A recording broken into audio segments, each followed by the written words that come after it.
Assalamualaikum warahmatullahi wabarakatuh. Hai everyone, perkenalkan nama saya Agni Mutmaina Zahra dengan NIM 211FI03091. Saya mahasiswi dari Universitas Bakti Kencana Bandung dari Fakultas Ilmu Kesehatan, Prodi D4 Anestesiologi kelas B. Untuk memenuhi tugas mata kuliah anatomi fisiologi, di sini saya akan menjelaskan tentang sistem reproduksi manusia. Nah, apa sih itu reproduksi? Reproduksi adalah salah satu ciri makhluk hidup yang bertujuan untuk mempertahankan kelangsungan hidup spesiesnya. Jadi, di sini bisa diartikan ya teman-teman, bahwa reproduksi adalah suatu ciri atau cara makhluk hidup yang bertujuan untuk mempertahankan keturunannya. Kemudian, proses reproduksi. Sistem reproduksi pada manusia, baik pria dan wanita, memiliki struktur organ internal dan eksternal masing-masing. Setiap organ dalam sistem tersebut memiliki fungsi yang berbeda-beda pula. Awal proses reproduksi manusia terjadi ketika sel sperma bertemu dengan sel telur, yang umumnya terjadi dalam hubungan seksual.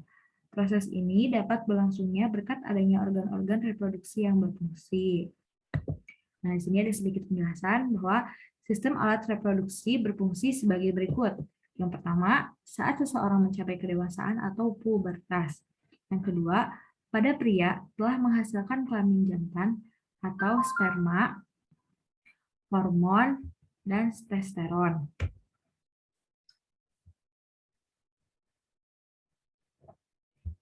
Kemudian, pada sistem reproduksi terjadi proses fertilasi, yaitu proses penyatuan kedua sel gamet yang terdiri dari sel telur wanita dan sel sperma dari laki-laki.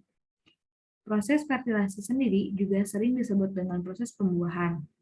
Hasil dari fertilasi adalah sel tunggal atau bernama zigot. Nah, di sini terdapat sistem reproduksi pada pria. Nah, di sini terdapat gambarnya. Nah, perlu diketahui bahwa sistem reproduksi pria itu dibagi menjadi dua bagian, yaitu ada bagian luar dan bagian dalam. Alat reproduksi pria, bagian luar atau eksternal, terdiri dari penis dan uretra. Penis adalah organ vital pria yang digunakan untuk berhubungan seksual. Saat mencapai klimaks, sperma akan keluar melalui saluran di dalam penis. Nah, di sini.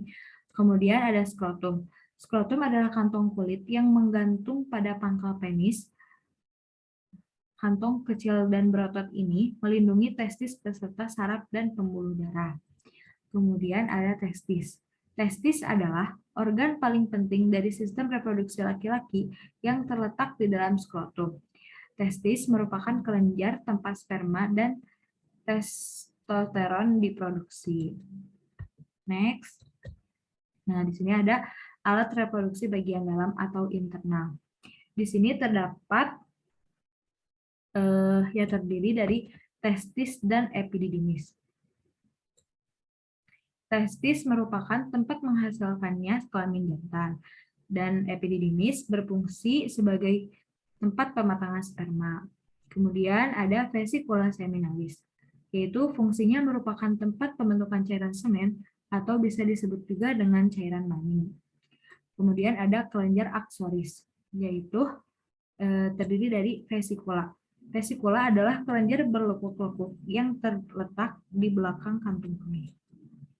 Kemudian terdapat kelenjar prostat, yaitu letaknya melingkari bagian atas uretra di bawah kantung kemih.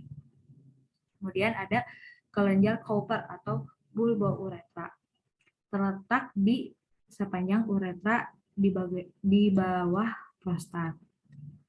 Next. Nah, di sini ada sistem reproduksi pada wanita. Sebelumnya, seperti halnya pada sistem reproduksi pada pria, sistem reproduksi pada wanita pun dibagi menjadi dua bagian, yaitu bagian eksternal dan internal. Nah, alat reproduksi wanita bagian dalam atau internal terdiri dari ovarium dan ovidum. Ovarium atau induk telur adalah organ reproduksi wanita yang terletak di sebelah kiri dan kanan. rongga perut di bagian bawah. Kemudian oviduk. Oviduk atau saluran telur atau bisa disebut dengan tuba fallopi adalah organ reproduksi wanita yang terletak di samping uterus. Kemudian ada uterus. Nah, uterus. Uterus atau rahim adalah organ reproduksi wanita yang terletak di atas kantung kemih, berbentuk menyerupai buah bir terbalik. Kemudian ada vagina.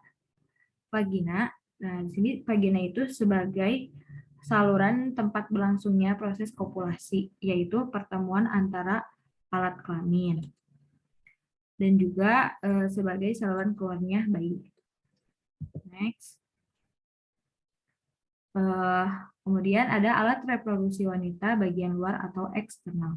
Nah, di sini terdapat bagian mons pubis. Mons pubis yaitu bagian terluar dari organ reproduksi pada perempuan yang berbentuk segitiga yang melindungi tulang kemaluan atau simfisis pubis. Kemudian ada labia minora, yaitu merupakan bibir vagina yang terletak di bagian luar. Bentuknya seperti pembungkus besar.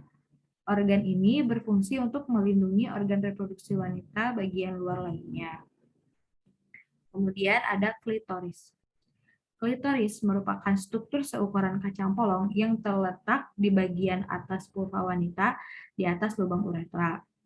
Organ ini mengandung banyak pembuluh darah dan saraf-saraf sensoris sehingga sensitif terhadap rangsangan dari luar.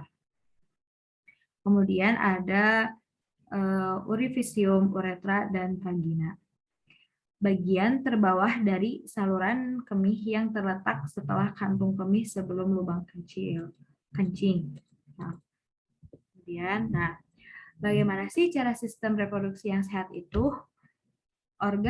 Yaitu organ sistem reproduksi yang sehat bisa dicapai dengan menjalani pola hidup sehat sehingga aktivitas seksual yang aman untuk menunjang proses reproduksi dan kesehatan tubuh secara keseluruhan.